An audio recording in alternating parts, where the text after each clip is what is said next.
Good day, sir. We are the Group 6. We are presenting the subject procedures, phases followed in the polygraph technique. The first reporter will be explaining the phase 1 preliminary preparation by Cadet Resli Pernomo. I will be reporting phase 1, preliminary preparation. This stage is the initial interview with the investigator handling the case or person requesting it. The group involved in this stage are the victim or the complainant, suspect, and witnesses. So victims, complainant, suspect, and witnesses, they are the one involved in preliminary preparation. Ex- so this stage includes obtaining an evaluation of facts, determining areas the subject needs to be asked. So, examiner gather facts about the case, interview investigator, gather crime scene, sketch, and interview witnesses. So, the one who conducts the interview is the polygraph examiner. In this space, the questions that will be used in the instrumentation will be formulated. So, um, gathering facts to all the data. For example, the sworn statement of the complainant, witnesses, or the incident report. So the investigator must furnish the examiner of the following. Number one, sworn statement of the suspect, witnesses, victim, or complainant. So, sworn statement is the legal document that contains facts that are relevant to the court case. 2. Incident or spot report. BI of the suspect. BI means background investigation. Witnesses and victims or complainant. Um, the rough sketch, pictures of a crime scene, and other facts such as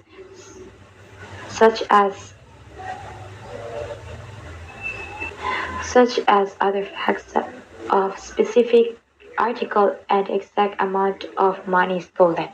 For example, if it is a case of robbery or stealing, so it must have pictures of the crime scene. Next, peculiar aspect of the offense or any strange set. So, if the,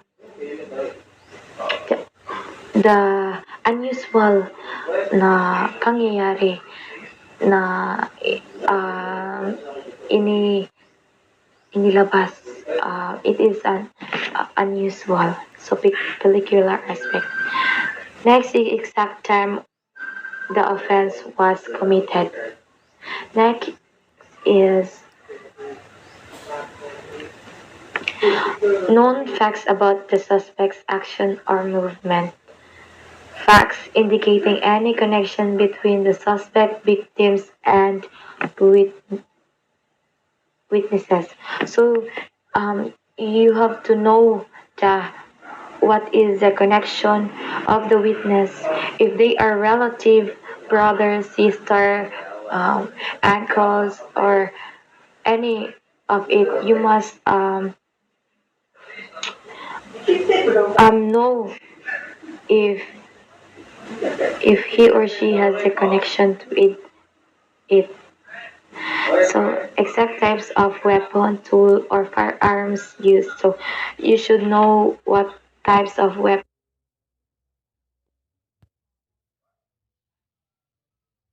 weapons that are used in the case.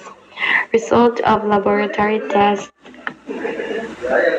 unpublished facts of the offense known only by the victim, suspect, and the investigator. So the next is preliminary observations. So the it focuses on the victims, complainants, witnesses, observations of the suspects. So You are observing your subject. So here is behavioral observation of the suspect begin from the time he enters the reception room until he is escorted into the examination room and must be recorded by a secretary or receptionist. So you can ask to the police investigator his behavior what's the behavior of the subject in the waiting room, or the behavioral observation of the suspect must be recorded by the secretary or the receptionist. What observes are the subject's general conduct or behavior while in the waiting room. This will give the examiner a clue or guide in the most effective handling of the subject, particularly with regard to his possible resentment toward the test or other attitudes which should be understood and alleviated before the actual administration of the test. So it will give the examiner a clue in how a handling of the subject. So, in addition, observation may be solicited from the investigator as to the subject's behavior from the notification of the test up to the arrival at the laboratory. So notes should be made of any illogical or unreasonable objections to taking the test, such as strange physical ailments that are sometimes devised by the subjects in the attempt to avoid taking the test. So tests up to the arrival of the laboratory must be observed. If strange physical ailments of a subject in attempt to avoid taking the test. So if it has a strange physical ailment, the the subject is avoiding the taking the test. Um, Particularly preliminary observation is focuses. Phase 2. The pre-test interview. This is the stage interview of a subject. The primary purpose of the pre-test interview is to prepare or condition the subject for the test. The following should be taken consideration. Okay, first, the appraisal of a subject contribution right. Next, obtain the subject consents to undergo polygraph test by signing a statement of a contest. In this topic, we see that the suspect will be in the polygraph test, and they have a signing that the statement of what he's saying is all about true or false, so that we identify if the suspect is telling the truth. Okay, next, the talking of a personal data of the subject. First, let's see the background, the personal background of the person. If he have passed, or like for example, they get into jail in the last many years and came out of jail, then so that you will know what is the personal background of that person. Okay, next, determining his or her suitable as a subject. You know that knowing that if he is really the killer or the suspect of that crime, you have to check that properly that person you arrest is the suspect. Next, evaluating the psychological preparation of the subject. Psychological assessment contributes important information of the understanding of individual characteristics and capabilities through the collection, integration, and interpretation of information about the individual. Like for a suspect, you should know that the suspect is really suitable for that crime committed. Next one is informing the suspect of his involvement with that case. Before na interview ka na, why siya na-involve aning nga case, nga na siya naka-appeal commit aning case, or nga na siya naka-commit aning nga case. What if dili siya appeal aning pagbuhat sa aning case, like na sila gipataya, siya ra may nasa scene crime, mura siya may nakita dayon. For example, like anang murag napasangin lang na siya or dili good siyang main target. Okay, the next one. The following right of the subject just must be informed that clearly to him or her. This is what we call the Miranda rights. The Miranda right have a four right. The right to remain silent and second, anything he or she say may be used in the favor against him, her. And C, the right to have a lawyer of his own or choice. The last one is right to refuse. Before you arrest the suspect, you must read to him or her what is the Miranda right. Next, as earlier noted, subject will be scheduled for examination when they are obviously fatigued or in health, physically injured or in pain. Their judgment is obviously influenced by or impaired by drugs or alcohol or have just suffered emotional trauma. The examiner interview with the subject prior to the test is of considerable importance both for those purpose of considering the subject of the examination and also in order to be provoked and observe the helpful indication of guilt and innocence which are often forthcoming at this time. So, before nila i-interview ang person or ang victim, they must check the health of the victim before or ever if na siya trauma, dili nila ma-explain what is really thought or ever di niya ma-assaulti yung sa iyang nakita or sa iyang na kita nga crime nga nahitabo. Okay, next. The following are the detailed outline of the pre-test interview, which has been found to be effective. We assume that the subject has already been advised of the fact that he is not given a lie detector test. A. As the examiner enters the waiting room to request the subject to accompany his into the examination room, the greetings which of the examiner extends should be cordial. B. Upon entering the examination room, the subject shall be requested to sit down in a chair alongside the instrument and immediately. Therefore, the examiner shall be proceed to the taking the consent of the subject. So, in this part, ang suspect or ang examiner, i-examine nila is di kay lingkaran nila din mag-start na sila ask of information about kung sa nahitabo or mga ipod sila sa consent atong mo i-examine nila. Then, fill up the necessary data. Ask if the interrogation. Ilan na i-fill ang mga data kung sila nakuha ito.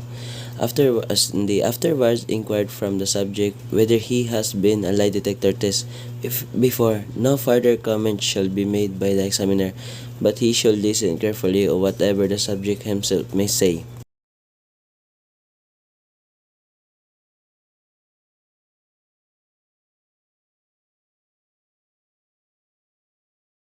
When he have a lie detector test, he cannot or she cannot give any reason or any reasonable reason, and also they cannot give any comment. Next is E. If a subject has not told of the purpose of his appearance in the testing laboratories, the examiner should explain that the lie detector test is desired of him as a part of the investigation. Regarding the case, much time should be spent in a preliminary interview. Circumstance reasonably warrants. Good day, sir. Polygraph examination means a process that encompasses all activities that take place between a polygraph examiner and an individual during a specific series of interactions, including the pre-test interview, the use of the polygraph instrument to collect physiological data from the individual while the polygraph examiner is presenting a serious test, the test data analysis phase, and the post-test phase. So here example for the polygraph examination statement of consent that you will interviewing between the subject when you're the polygraph examiner.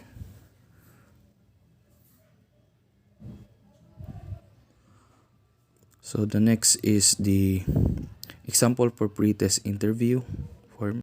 So for the phase 3, the examination proper after the pre-test interview, the examiner should proceed to the placement of or attachment of polygraph sensors. The first to be attached is pneumograph, followed by the cardius, sphygmograph, and galvanograph sensors. Review all the questions with the subject before the actual examination is made.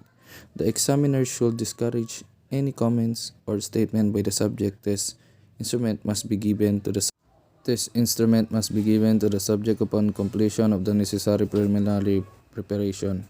So, a polygraph test is a part of the polygraph examination which includes other components. A critical one, particularly in comparison question test, is the pre-test interview. This interview typically has multiple purposes. It explains the test procedure to the examinee. It explains the questions to be asked so that examiners and examinees understand the question in the same way. Shared understanding is especially important for screening polygraphs that ask about general categories of behavior, such as have you ever revealed classified information to an unauthorized individual? The pretest interview shapes the expectations and emotional state of the examinee during the test. It may be to convince the examinee that the polygraph instrument will detect any deception. That's all, sir. The blood pressure pulse cuff is wrapped around the subject upper arm or bicep and the pneumograph tube adjusted around the chest and abdomen.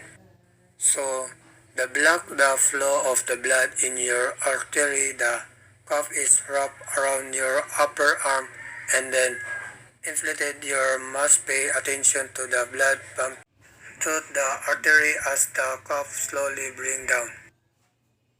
One is the cuff is then inflated to a point approximate midway between the systolic and diastolic blood pressure.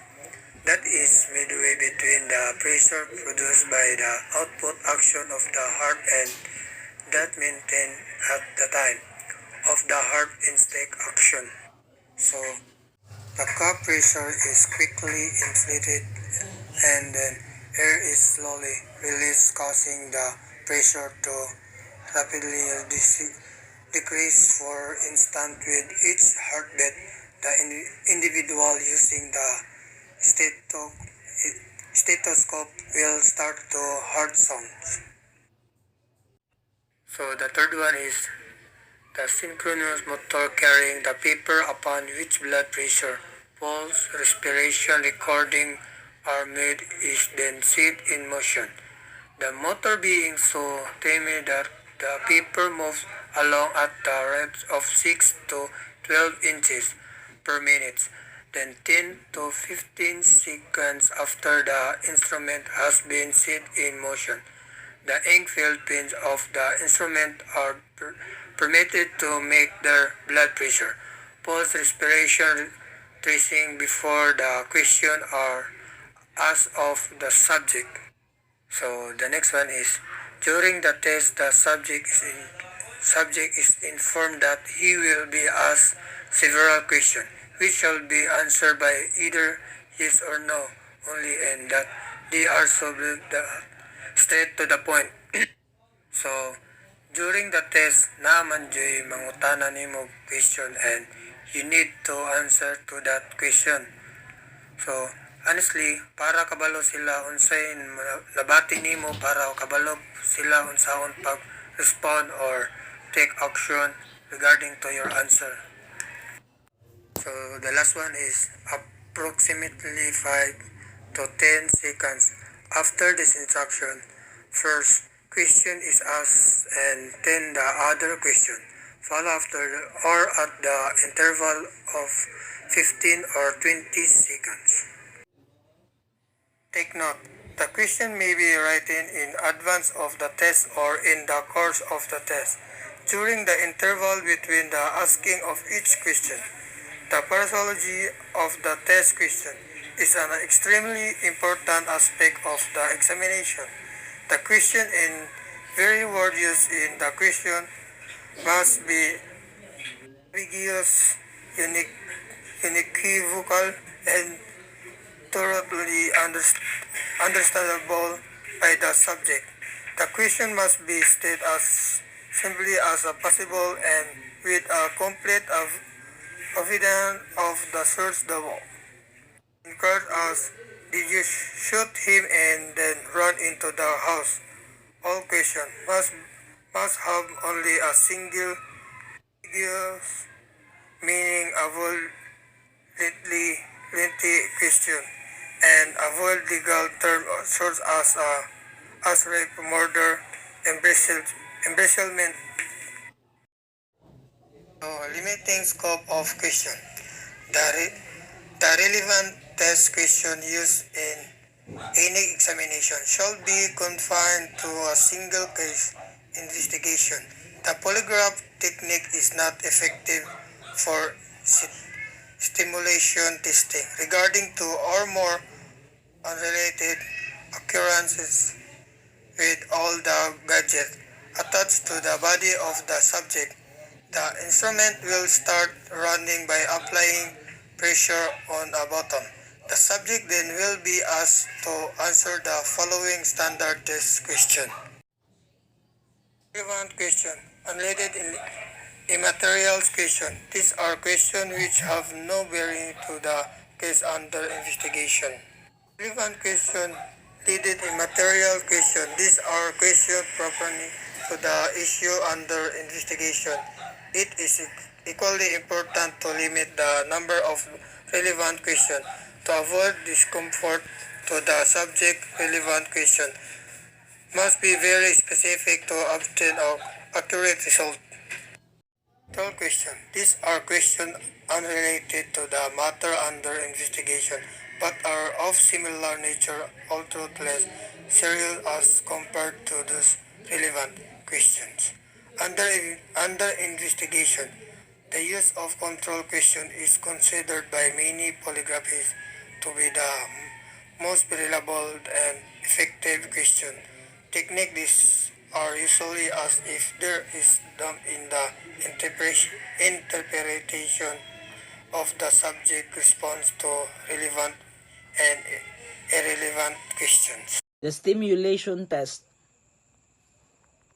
The stimulant test. The examiner then inspects the chart and asks the subject about his or her reaction to the question. As usual, purpose for obtaining objects' reactions to allow refinements and questions. The questions are reviewed again and then why necessary. Example is the examiner asks only questions that may predict the examiner to determine the examiner when he or she were telling the truth and not lying. Number 1. The examiner may use the stimulant test between charts and different questioning techniques to record different charts. Different questioning techniques may then use based on information revealed by the subject.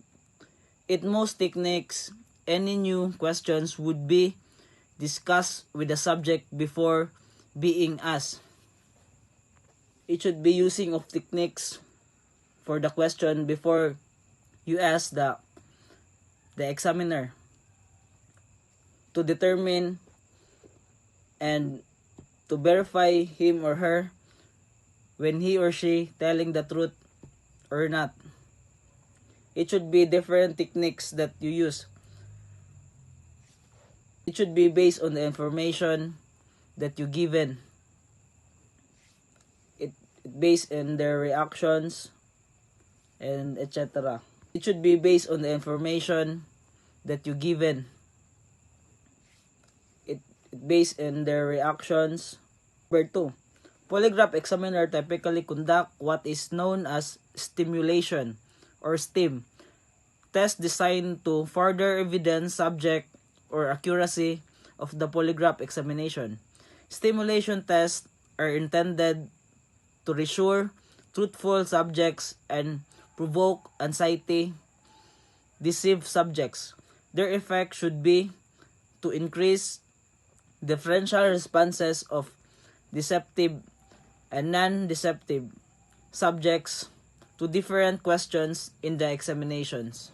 You should use a techniques to determine the subjects that he or she telling the truth.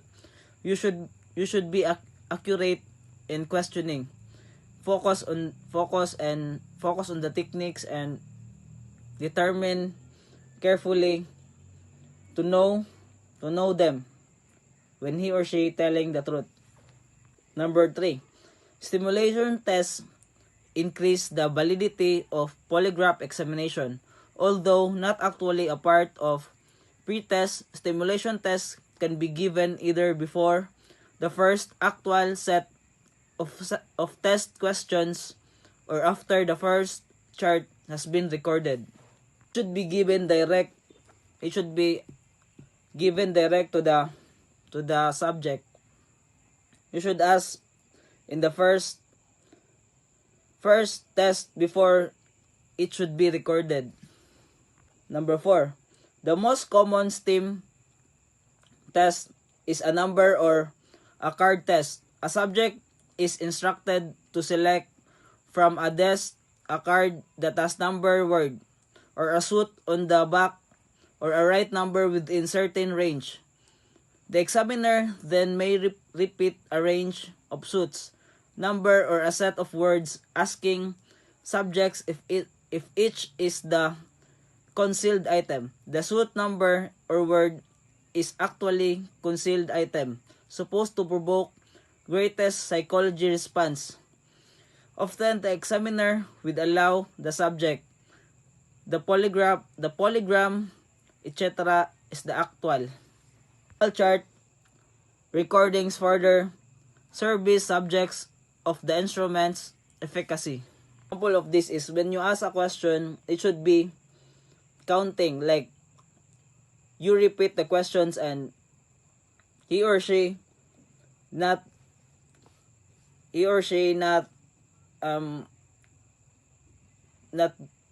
change his answers. Like first The suit questions, he answer number yes word is and you actually repeat them. Then concealed item. the second question, Supposed he or to she provoke answered the no, so greatest you can psychology determine response. Often, him examiner or will show she the that he subject's is not polygram, telling the truth. etc. The actually chart recording to further convince subjects of the instrument's efficacy. First is obtain blood pressure tracing. Per balance critical, the pin is held and in paper of friction.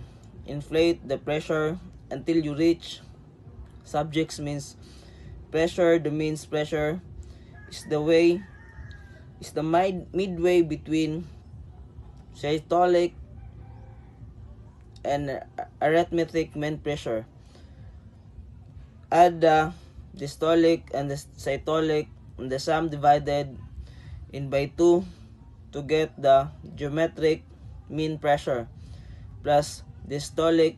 Watch your dial when inflating the pressure of maximum deflection. It means adding the systolic and systolic to determine the pressure, the blood pressure, or to trace it. Obtaining proper tracing of the phenograph. Observe the subject for a point of maximum chest motion. Place the tube at the point where maximum motion is observed. The tube must be smag at the tube is not too loose will result the distorted pattern. A tube is too tight will be uncomfortable and distort the pattern. With female subjects, the tube is almost placed above the breast. Some females are abdominal breast breathers and the tubes will have to be lowered. Example of this is some women have not a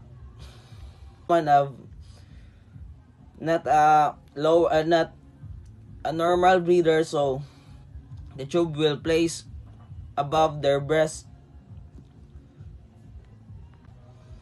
Obtain proper tracing in galvanograph. Depending on the model of instrument, turn power switch from off and off position when the galvan pen falls to the bottom of the chart. It is then ready to operation from 15 to 18 seconds after you turn the Obtaining switch proper tracing of on the the phenograph. position. What is obtaining proper tracing of the pneumograph? Is observe subject from apparent maximum change of motion. Place job at the point where the maximum motion is the observed. Job is must be small. A job is to loose will result a distorted pattern. A job is to tight the unforgettable and distort the pattern. With the female subject, the job is almost always be placed above the breast. The breast, some females abdominal breathers, the job will be lowered. Dili ko no kailangan ilang job ugot kayo kay dili sa comfortable or cause or distort the pattern ganda sa mga bayi. Kailangan ang ilang job always nasa taas. Then napoy ubang bayi or some of females niya naay abdominal breather and jobs will be always be lowered. Kailangan ilang job nasa baba ra sige. Obtain blood pressure tracing. Pin balance is critical. The pin is to held on paper by friction. Inflate pressure until you reach to each subject means pressure. That mean is pressure at the midways between the symptotic and the epistemic mean pressure. And the dialytic and cytolic and the sum divided by 2. Kaning the dialytic and cytolic the sum divided by 2 kailangan kaning duha dili mo ni usahon imo ni i-divide duha og duha imong bulagon to get some geometric means pressure plus dialytic what your exponential when inflating the pressure from the maximum deflection. Obtaining proper tracing in the galvanograph. Depending of the model of instrument, turn power switch from off the position. From the galvo pin falls on the bottom of the chart. It is ready to operate from 15 to 18 seconds after you have turned the switch on the position. Pag yung turn mo power on to off or if you turn the power switch to on position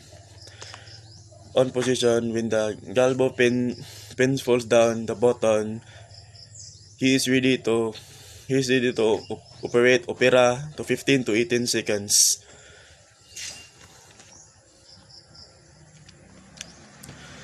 Application of the electrodes to the subject. Position of the hands, tips, fingers for the convince adjust the sensitivity.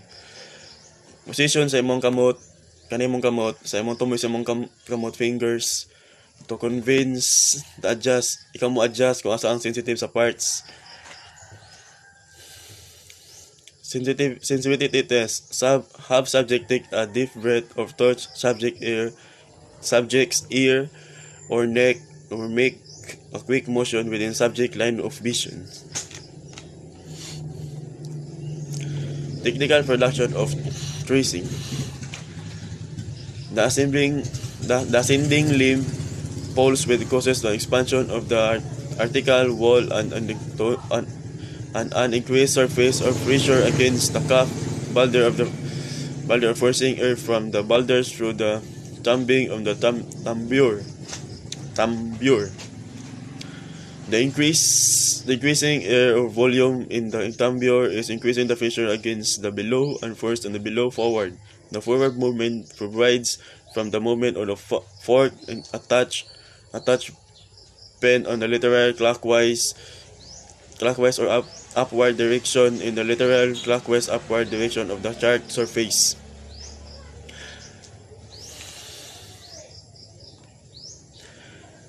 Within the expansion of the chest during inhalation, the air capacity is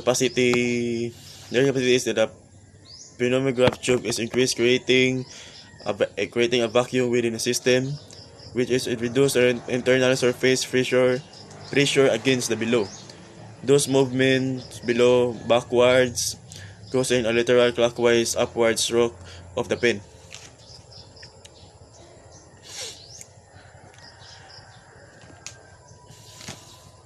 Descending lead when the pulse is when a pulse wave passes beyond the boulder attendant, a drop in the surface pressure against the boulder reserves the pressures of the firmament. The below of return of the tower's original position. Returns of the below of its original position is remitted to pin fork attached by of a lateral counterclockwise or downward stake of the chart surface. Causes by distance lift is caused by elevation. Elevation to reverse in the process causing increase the internal surface